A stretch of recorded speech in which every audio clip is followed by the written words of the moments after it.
Olá, pessoal! Hoje é o 5º dia do estudo A Coragem de Ser Multipotencial, que eu e a Paty estamos fazendo juntas. E a gente está usando como base o livro A Coragem de Ser Imperfeito. Então, quem tiver o livro e quiser acompanhar com a gente, já estamos aqui na página 66.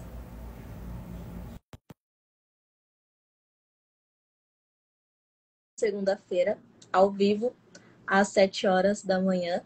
E depois a gente sobe lá no YouTube. Então, quem quiser ver os anteriores, pode acompanhar pelo YouTube também. Bom dia, Paty. Tudo bom? Bem, você? Tudo bem também. Vamos começar o nosso estudo matinal. Meu cérebro ainda está despertando. Sim. Horário bem auspicioso, né? Oi? A gente escolheu um horário bem auspicioso para fazer o estudo, né? Muito bem. É para incentivar já a fazer tudo. Pois é. Então, só recapitulando a última live. Peraí. Acho que eu tô na página errada. Eu falei página 66, mas a gente tá na 64. Então, a gente tá no capítulo 3, que a gente dividiu ele em 3 vezes, porque ele é bem grande. Então, aqui na página 64, a gente entra no assunto que ela fala sobre a vergonha, a diferença, né, da vergonha entre homens e mulheres. E ela fala bastante, dá bastante exemplo também, né, Paty, sobre como nós, mulheres, sentimos a vergonha diferente dos homens. E que no começo ela achava que que ela não precisava entrar na pesquisa em relação aos homens, porque era muito mais forte nas mulheres. E aí ela descobriu no meio do caminho que não. Sim. E ela até traz, assim, também, que para ela era mais confortável, né? Ela estudar sobre as mulheres e ela achava que realmente as mulheres, elas sofriam muito mais com isso e muito mais discriminações, e que depois ela foi percebendo que também havia uma certa resistência por parte dela de entrar nesse mundo masculino, né? E perceber as várias nuances deles que também iam se mostrar, como ela pôde perceber mais para frente, né? E aí isso ela percebeu que foi num dia que ela estava fazendo uma palestra, né? E aí no final um homem veio falar com ela. E aí ele abordou porque que ela também não falava, né, sobre a vergonha para os homens, era só para mulheres. Ele estava com a esposa dele, né, lá na palestra, e ele até pediu para a mulher ficar lá no fundo do salão enquanto ele ia falar com a autora, né, que é a Brené Brown. E aí ele expõe, né,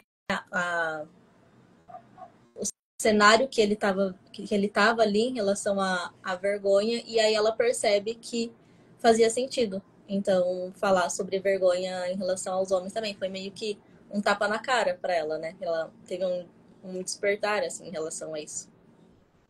Sim. E a esposa dele, no começo, ela nem queria deixar ele conversar com ela, né? Então ele teve que insistir para ela, para poder ela dar o espaço para ele. E ele chega para ela e fala, né, que é cômodo ela não falar sobre isso, né, para os homens.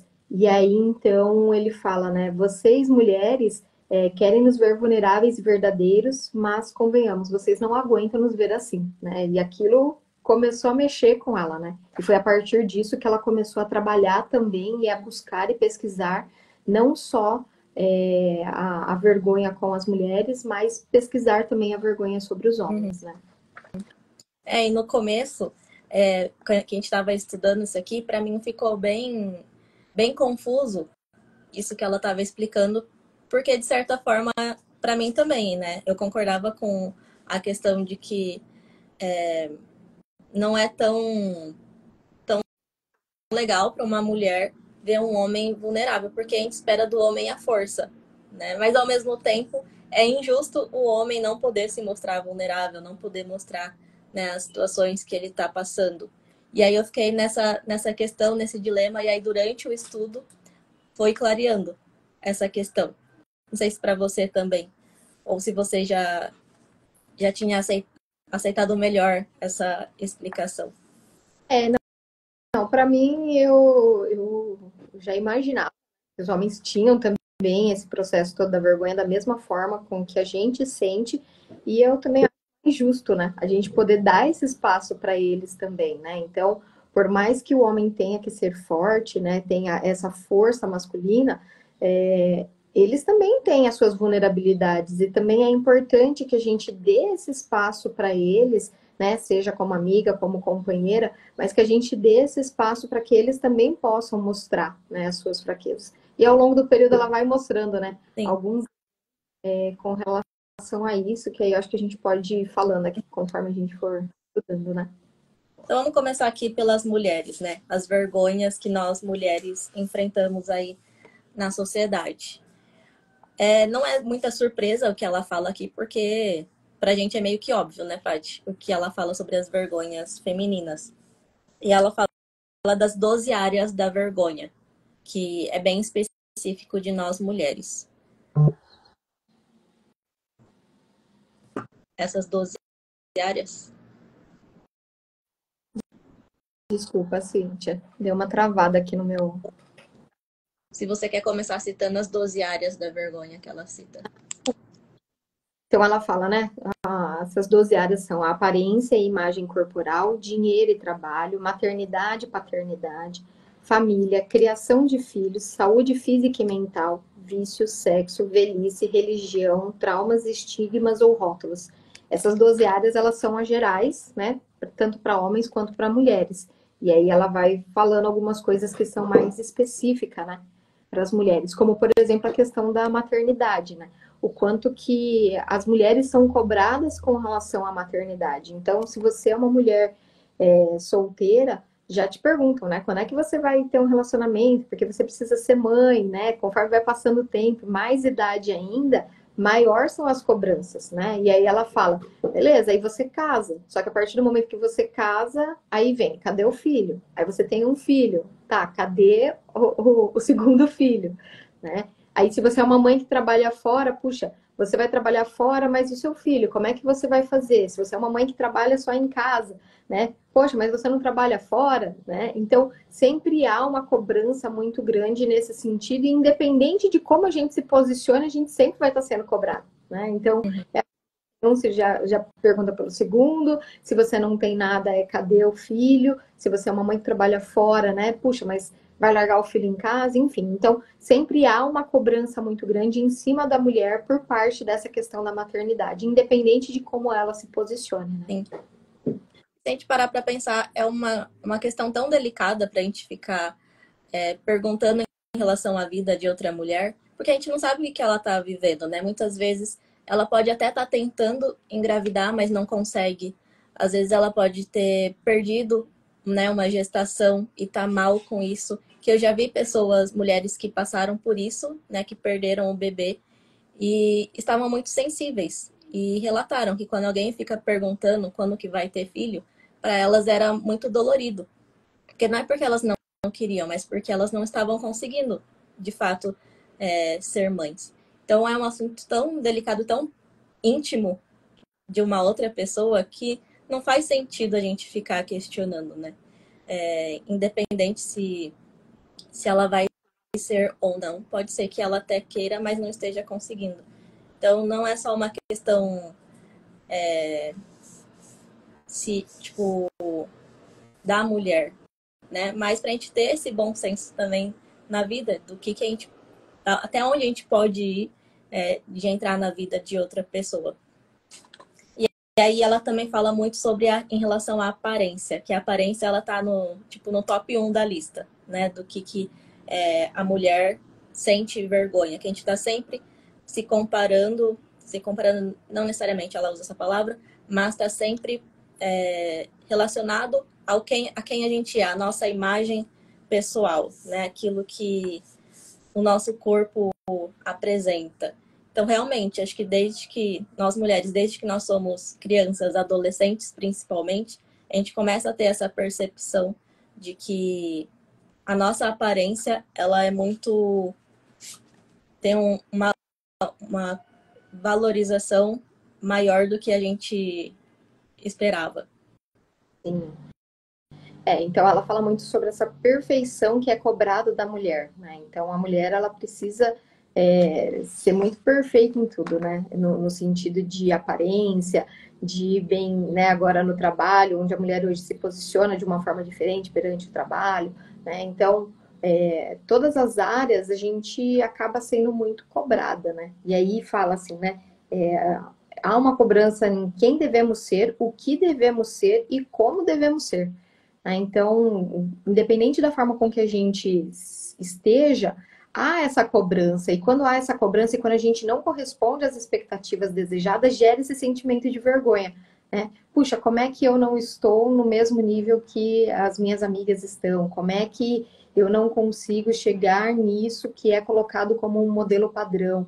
Né? E aí tudo isso vai gerando esse sentimento de vergonha na gente. Né? Então, ela traz esses pontos, né, assim, da mulher como sendo algumas questões primordiais dentro dessa questão da vergonha, né? Uhum.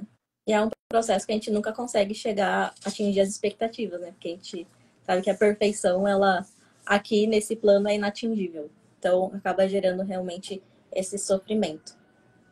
Ela tem um trecho que ela fala assim, né? A mulher ela precisa ser simpática, perseguir um ideal de magreza, mostrar modéstia ao não chamar atenção para os propósitos, para os próprios talentos e habilidades, ser caseira, cuidar bem dos filhos, investir em um relacionamento romântico, manter intimidade sexual dentro da relação de compromisso e usar os recursos financeiros para investir na aparência.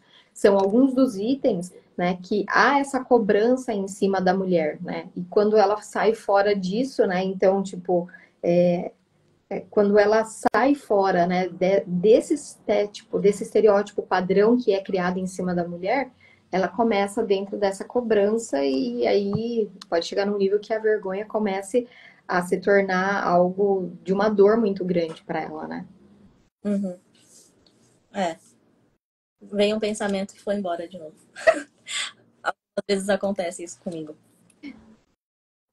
Mas eu acho que é uma cobrança que ela também muitas vezes se torna autocobrança. De tanto a gente ouvir, a gente acaba se autocobrando chegar nesse nível que muitas vezes a gente não consegue. Por mais que, até para as outras pessoas, né, a gente esteja bem, mas internamente a gente pode não se achar e acabar vendo uma realidade distorcida de quem a gente realmente é e gerando essa vergonha, sim. Então, eu acho que de tanto a gente ouvir, a gente internalizou. E para a gente tirar, desinternalizar, é um processo um pouco difícil. Às vezes é um processo longo também. Então, nesse estudo, a gente foi percebendo, né, na gente mesmo, crenças, questões que a gente vem guardando e que precisam ser mudadas. Ela até fala um trecho aqui, né? A exigência de ser modesta, doce, submissa pode parecer ultrapassada, mas a verdade é que mulheres que se rendem é que as mulheres ainda se rendem a isso, onde quer que encontrem ou usem sua própria voz. Então parece que a gente tem que ser, né, aquela coisa assim, que a gente não pode se destacar muito, a gente tem que manter sempre algo de ser modesta, doce, submissa, né? E qualquer mulher que sai fora disso é como se saísse fora do padrão, né? Então ela vai colocando em um trecho aqui do estudo que aí ela até começa a sofrer alguns ataques quando ela sai fora desse padrão, né? Porque é como se as mulheres olhassem e falassem, opa, como aí? Como assim você está saindo fora desse padrão que nos é imposto e nos é colocado, né? E não que a mulher também não possa ser doce, modesta e submissa, né? Ela é livre para ser como ela quiser ser, desde que isso não a incomode, desde que isso não seja algo que traga, né, esse sentimento de vergonha para ela. Então, se ela quiser ser assim, maravilhoso. Agora, se ela quiser ser diferente também, que ela também pode ser desse jeito, né? Eu acho que muitas vezes não tem nem a ver com a mulher estar no padrão ou não. Tem muito mais a ver com a pessoa querer criticar, a pessoa querer julgar. Porque a gente viu um exemplo muito claro, assim, no BBB esse ano, que foi com a Yasmin Brunet, né? Ela é uma mulher linda, não tem, assim, o que a gente colocar defeito nela esteticamente, mas ela sofreu críticas. E ela era uma das mulheres, assim, mais bonitas que estava lá na casa. Sofreu críticas das pessoas que estavam lá dentro.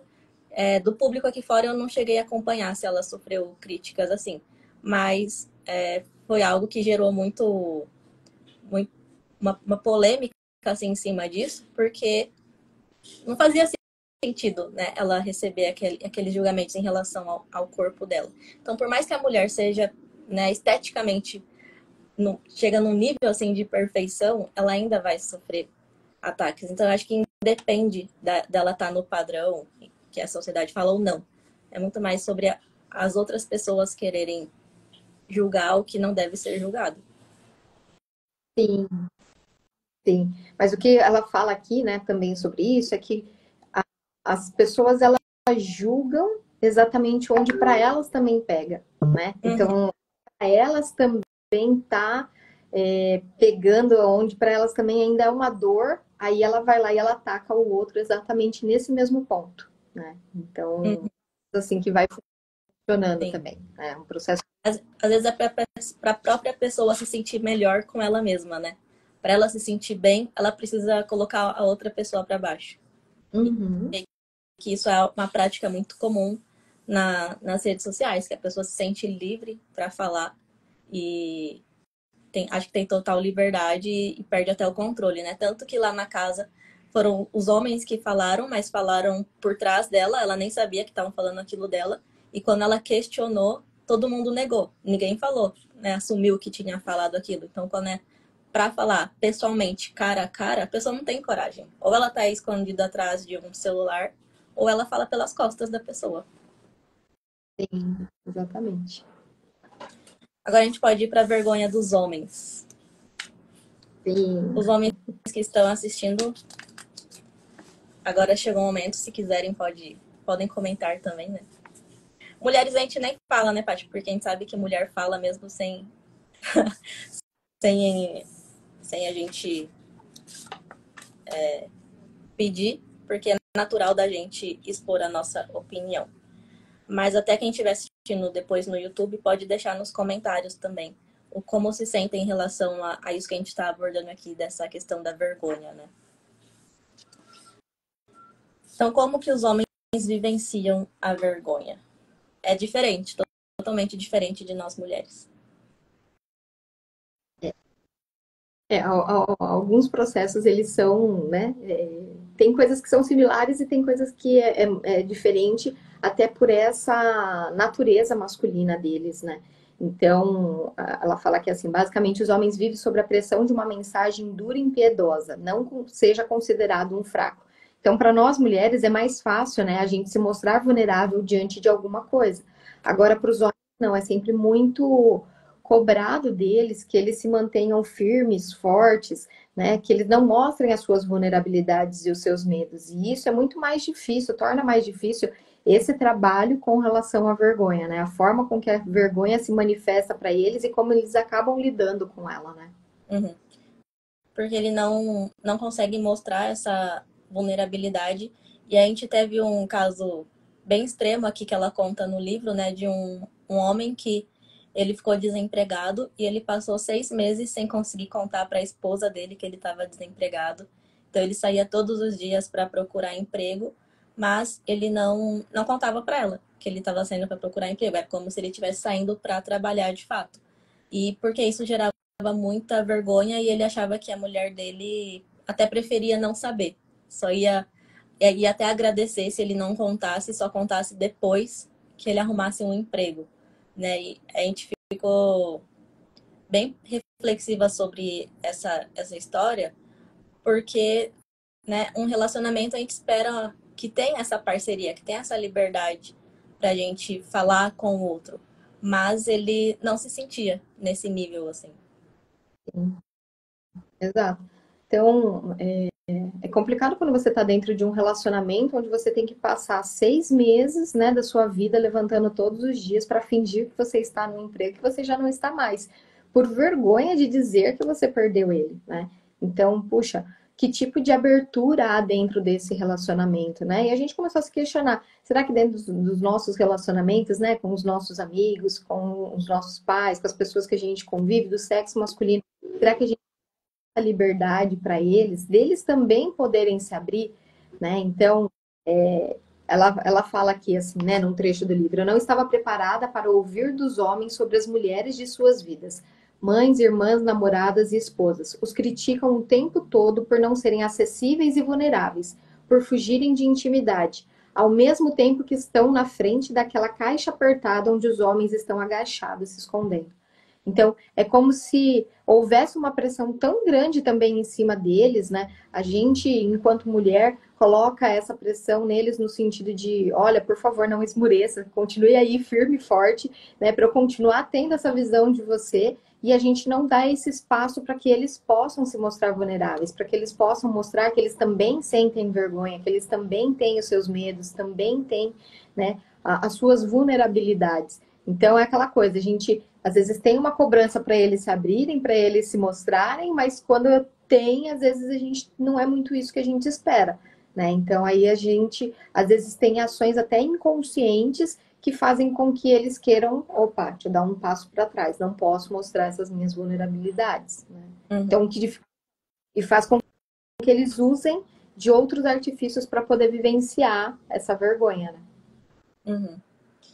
Eu acho que tem uma verdade que a gente não pode negar, que o homem representa a força e a mulher é mais a delicadeza. Não que tem essa questão de sexo frágil que as pessoas falam, mas a natureza, a essência, né, do homem é a força e da mulher vem a delicadeza. Mas não quer dizer que o homem não possa ter momentos de vulnerabilidade, não possa ter momentos de vergonha mesmo ele sendo forte. Porque como ela fala aqui no livro, né? Você se mostrar vulnerável não é uma fraqueza, é você ser forte, é você ter coragem de expor. Então, é diferente o homem que a gente tava falando sobre isso, que daí foi quando clareou essa questão para mim, né? Porque para mim ainda estava meio confuso. Mas aí, durante o estudo, foi ficando claro que não é o homem.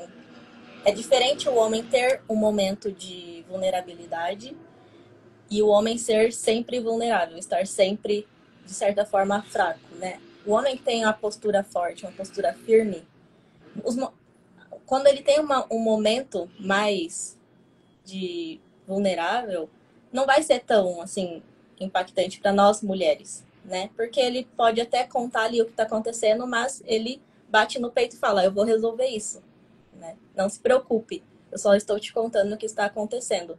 É diferente do homem que expõe e espera que a mulher resolva por ele, vamos assim dizer. Ou que fica perdido, não sabe o que fazer e paralisa na vida. Eu acho que essa postura aqui é diferente, né, Paty? Sim. É importante ter esse espaço de abertura e de conversa, né? E por mais que a gente fale, né, que o homem tem essa força, a mulher a delicadeza, né? Que a mulher também não possa ser forte, né? E firme como ela é, em muitos momentos, e ela é assim também. E o homem também, né? Então, eu acho que ambos possuem os dois. Eu acho que é encontrar o ponto de equilíbrio de um e de outro, né? Então, quando a gente encontra esse ponto de equilíbrio, tudo fica muito mais fácil, né? E aí ele conta, né, aqui depois um outro exemplo de uma mulher que ela chega para o marido e fala, né, olha, começou a mostrar as fotos da casa nova de uma amiga, né, e fala, olha, o ano que vem a amiga vai poder parar de trabalhar, e ele se sentiu extremamente desconfortável com isso, né, ele começou a agir depois com raiva, né, então, logo em seguida, eles estavam conversando sobre um outro assunto, e ele deu um jeito de brigar com ela e se isolar dentro da casa, porque foi a forma que ele deu a lidar com a vergonha. Né? Então, os homens, às vezes, eles acabam usando, né, de uma forma, ou eles ficam irritados ou eles ficam retraídos com relação a essa questão da vergonha. E aí, então, ele deu um jeito de brigar para poder se afastar dela, porque ele não queria lidar com isso.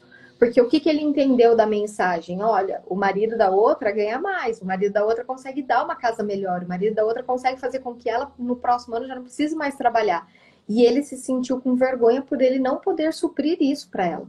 Né? Então, nesse sentido, a forma de lidar, às vezes, ela acaba sendo um pouco deturpada por conta de não saber lidar com as emoções. Por isso que é tão importante você saber nominar aquilo que você está sentindo, entender o que você está sentindo e aprender a lidar com isso. Né? E quando a gente lidar com esses sentimentos, é muito mais fácil. Então, puxa, se eu estou entendendo que eu estou com vergonha, eu não preciso rebater no outro, eu não preciso jogar para o outro de uma forma agressiva para poder lidar com uma vergonha que é minha, né? Então, conforme foi tendo essas clarezas, a gente consegue entender o que vai no coração do outro, a forma com que o outro age, a gente consegue se entender de uma forma melhor, né? E uma das coisas que a gente falou que é muito importante sempre é a comunicação, né? Eu ia comentar isso agora. A chave é a comunicação, né? Tanto pra gente saber expor aquilo que a gente está sentindo, porque às vezes a gente acha que tá falando pro outro, mas não tá falando de forma clara e o outro não vai captar, e você acha que passou uma mensagem clara. Então, muitas questões nos relacionamentos acabam se complicando pela má comunicação, né? Tanto essa comunicação interna de não saber nomear o que está sentindo e na hora de externalizar também acaba passando de uma forma que não é objetiva e não é clara. Então, trabalhar essa comunicação realmente é um grande caminho aí para a gente também vencer a vergonha, tanto feminina quanto masculina. E é importante ter esse diálogo aberto, né? Ter esses momentos onde você pode se expressar, você pode compartilhar, saber que você pode compartilhar com o outro traz um alívio muito grande, né? Faz com que você perceba, ok, né? Tipo, tô passando por esse momento mais complicado, mas eu consigo lidar com isso, até porque eu tenho a parceria da pessoa que está comigo, né? Sim. Aí, peraí, deixa eu só recapitular aqui. Ela entra também na questão em relação à vergonha, né, que homem e mulher sentem em relação a sexo e imagem corporal. Então, essa vergonha também é de forma diferente, que a mulher também, como a gente já falou lá atrás, a mulher entra nessa vergonha do corpo, né, em relação a forma do seu corpo, e isso acaba atrapalhando nesses momentos, e para o homem é diferente. Ele fala que, na verdade, o homem ele não se importa com isso, né? Com o que fica na cabeça da mulher, né? Sobre o corpo, sobre a gordurinha que tem nas costas, ela até fala, né? A gordurinha que tem nas costas. E ele fala que o homem de verdade, ele não fica pensando nisso, não se importa com isso, né? O que ele pensa é em relação a se a mulher ama ele, se a mulher se importa com ele, né? Se ele é bom o suficiente. Então, são pensamentos diferentes em cada um de nós. Sim, sim. E aí entra, né, tanto nessa questão da cobrança do outro quanto a autocobrança, né? Então, quando eu me cobro demais, né, quando eu começo a me cobrar, eu às vezes começo a colocar coisas na minha cabeça que às vezes nem são, né? Então, preocupação, puxa, será que o outro está preocupado com isso, está preocupado com aquilo, né? E ela fala, não, vai muito mais daquilo que está dentro de você, e isso vai afetar muito mais, né? E mesmo que esteja dentro do outro, o problema é do outro, né? Se o outro for olhar com esse olhar, o problema é dele. Agora, a forma com que você se vê, com que você se enxerga é que vai fazer a diferença, né? De como isso vai se manifestar.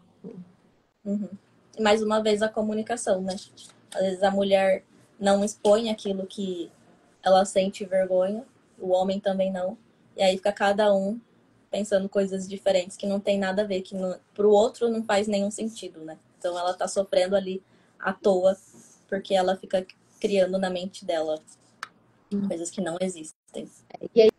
E ao mesmo tempo, do lado dos homens, né? Ela traz o caso de um homem que ele fala, puxa, quando a minha mulher não quer sexo comigo, eu me sinto totalmente vulnerável, porque eu não sei, né, o porquê que ela não quer, né? O que aconteceu pra ela não querer, né? Ela não quer porque ela não me ama mais, ela não quer porque eu não, né? Ele falou, eu não quero saber se ela tá com dor de cabeça e se aconteceu alguma coisa com ela, se ela tá cansada.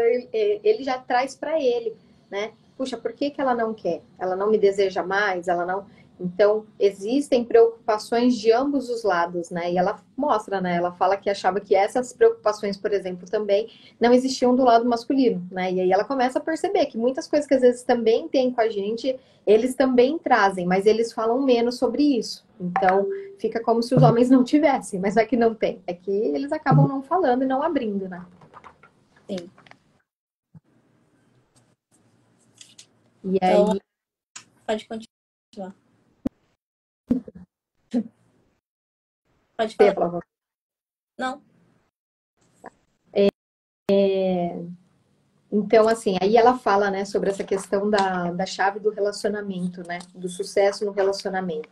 Ela traz aqui, na página 80, ela fala, né, se alguém nos perguntar o que consideramos a chave do sucesso de nosso relacionamento, a resposta será vulnerabilidade, amor, humor, respeito, esforço para se libertar da vergonha e uma vida livre da culpa. Aí a gente até brincou ontem, né, no estudo que a gente fez, que uma vida livre da culpa vai ser meio difícil, porque né, o quão é complexo a gente se livrar da culpa, né? A culpa parece que ela acompanha a gente em muitos momentos da nossa vida. Isso é muito complicado, né? Porque a culpa, ela sempre traz autopunição pra gente, né? Mas é muito importante a gente se livrar da culpa, que também vai nos ajudar a livrar da vergonha também, né? Então, às vezes, a vergonha é um processo também da culpa. Né? Então, quanto mais culpa a gente sente, muitas vezes a gente sente uma vergonha maior das coisas, porque tudo a gente acha que é com a gente, tudo a gente acha que estão olhando pra gente, né? Então, são sentimentos que também estão muito correlacionados, né? E o quanto é importante, então, a gente olhar para dentro, entender os nossos sentimentos e trabalhar eles, né? Talvez um mecanismo seja transformar a culpa em responsabilidade, né? Porque às vezes a gente fala, preciso me livrar da culpa e acaba pecando pela omissão, né? Então, se não é para me sentir culpado, então aquilo que eu fiz não tem importância, não tem nada a ver. Mas não é isso também, né? É a gente saber se responsabilizar pelas nossas ações, mas de uma forma madura, de uma forma adulta, sem ficar se culpando, que às vezes a culpa também leva para o vitimismo, né? Então, eu acho que são posturas diferentes diante da mesma situação. Tem culpas que a gente não realmente são coisas que a gente criou da nossa cabeça que são irreais, mas tem culpas que a gente precisa encarar como responsabilidade até para mudar aquela situação. E aí ele fala também, ela fala aqui, né, a autora, também com relação à questão do auto-amor, né, da gente se amar. Quanto mais a gente se ama, melhor a gente consegue lidar com a vergonha, né? Então é muito importante a gente também trabalhar esse sentimento de amor próprio na gente para a gente poder lidar melhor com a vergonha, né? Uhum. E ela fala que isso também leva à autenticidade, né? Que quanto mais a gente consegue amar a gente, amar aos outros, a gente consegue também se tornar uma pessoa mais autêntica, que a gente consegue ser mais, até mais transparente, né? Em relação a, aos nossos sentimentos, em relação àquilo que a gente quer alcançar. Então é um processo que esse processo que a gente falou acaba levando também à autenticidade.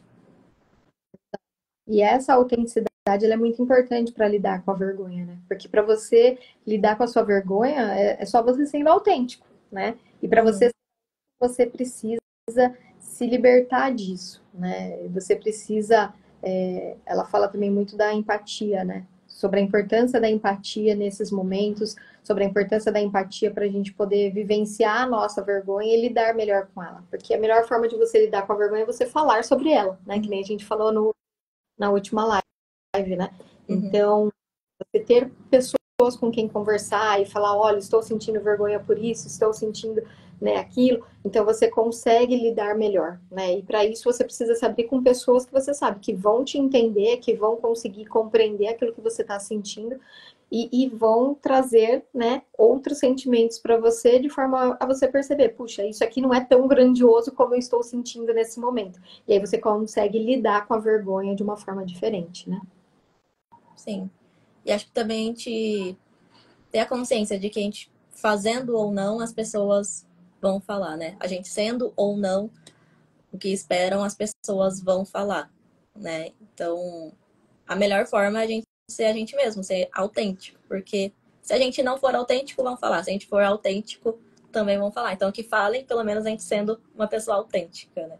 Eu acho que esse é um caminho, talvez, interno, mental, que a gente pode fazer para também alcançar essa autenticidade. Sim, exatamente. Era isso, né, Si? Pra hoje. Exatamente. Conseguimos ser mais sucintas, conseguimos sintetizar mais aqui a leitura. Então, quem quiser também acompanhar, como já foi dito, né, o livro A Coragem de Ser Imperfeito. Agora a gente vai para o capítulo 4. No próximo estudo, a gente vai falar sobre arsenal contra a vulnerabilidade. Então, a gente espera vocês lá. E quem quiser ver pelo YouTube também está disponível todos os episódios por lá. Obrigada, Paty. Obrigada, Cíntia. Ótimo dia. Obrigada. Você também. Obrigada, pessoal, que acompanhou aqui.